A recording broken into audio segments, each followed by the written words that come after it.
My first academic hot take is that if you want to come up with a new idea, do not speak to a professor. Like, old professors that have been in their job for a long time do not generate new ideas. I was once at this gathering. What do you call a gathering of professors? Like a gaggle of professors. And they were all in there. And the idea was they were going to come up with new ideas by combining their forces. But what really happened is that every professor only talked about their experience and their expertise. I do this. I do this. We should do this. And they did not see each other's sort of expertise or experience as a way of like molding an idea. They were just fighting in their corner for using their own techniques and skills. So if you want a new idea, don't approach a professor, approach a younger academic.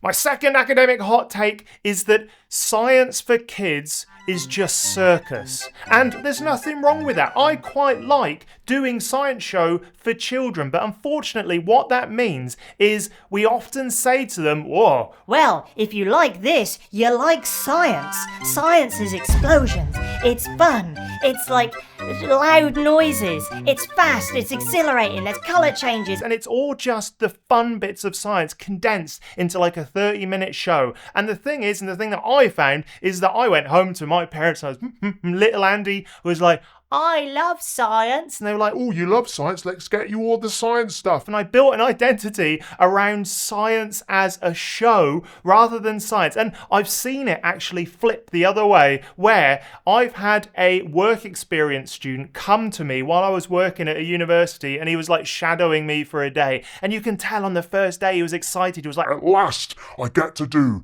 my science dream. In a university, in a science lab. This is going to be amazing because he's only to that point ever done science fun like explosion stuff, and then he follows me around in the lab and I'm like, all right, now we wait for half an hour while this is spinning. We can listen to a podcast or go get a cup of coffee, or we can go write a paper, part of a paper if you want.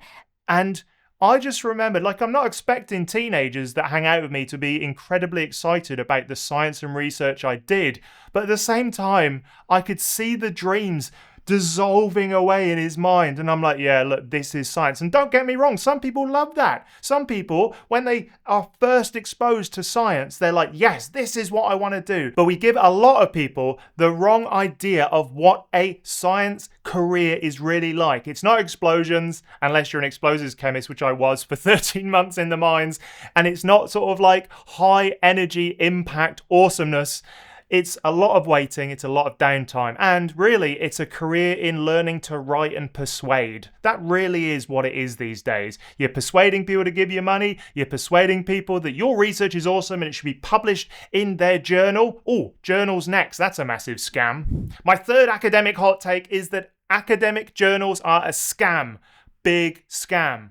We do the work, we peer review, we guest edit, we become editors, and I think editors are sometimes paid, sometimes not. But essentially, there's loads of money that goes into producing a peer-reviewed paper and free labour that goes into producing a peer-reviewed paper that then goes behind a paywall that you can't get through unless you pay your money. You know, let me look at my own research, for God's sake. And that's the issue, is that they don't pay for anything, as far as I can tell, other than hosting the paper. That's it. So all of the free labour, all of the money, all of the taxpayer money that goes into research gets locked behind paywalls.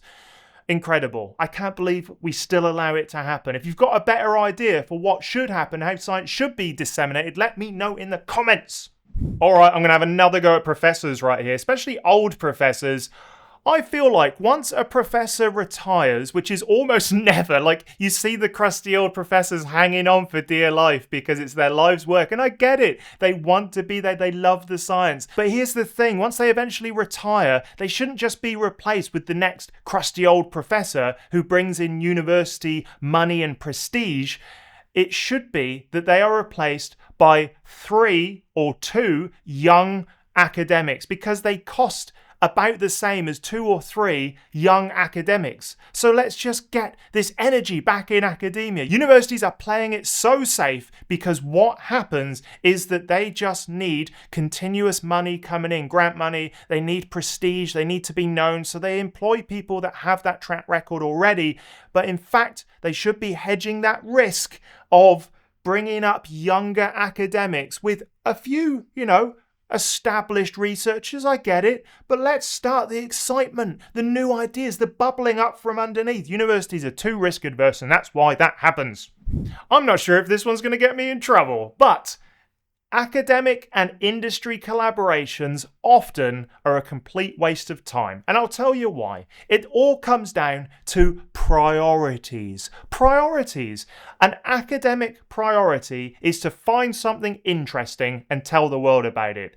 An industry priority is money. Show me the money. That's what they want. Now, the thing is that this quite often is not communicated between the two parties.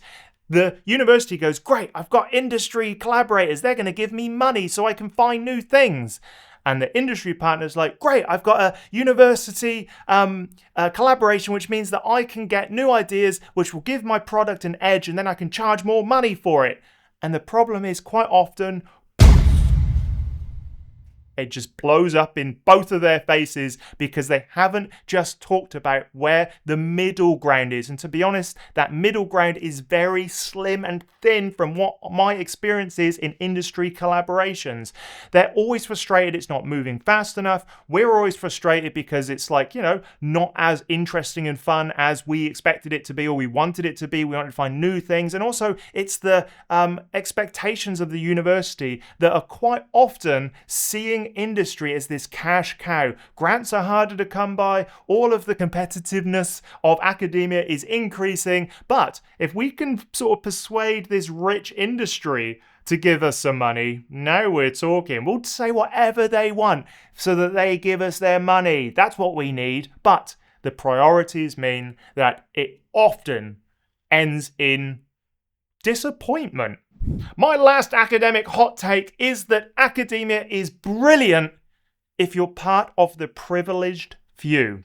Now, there are loads of top-notch universities kicking out PhD students, and those PhD students, don't get me wrong, are often incredible PhD students. They understand the academic game, and it's no wonder why universities from around the world want these prestigious graduates. Because they've got the connections, they've got the prestige, they've got an understanding of how academia works. But the problem is, quite often they soak up nearly all of the jobs and opportunities that could go to other really, really talented individuals and graduates and academics. But just because they don't have the network, the prestige, the notoriety, because they don't have, studied at Stanford, Oxford, Cambridge, Yale, wherever it is, they don't get a look in.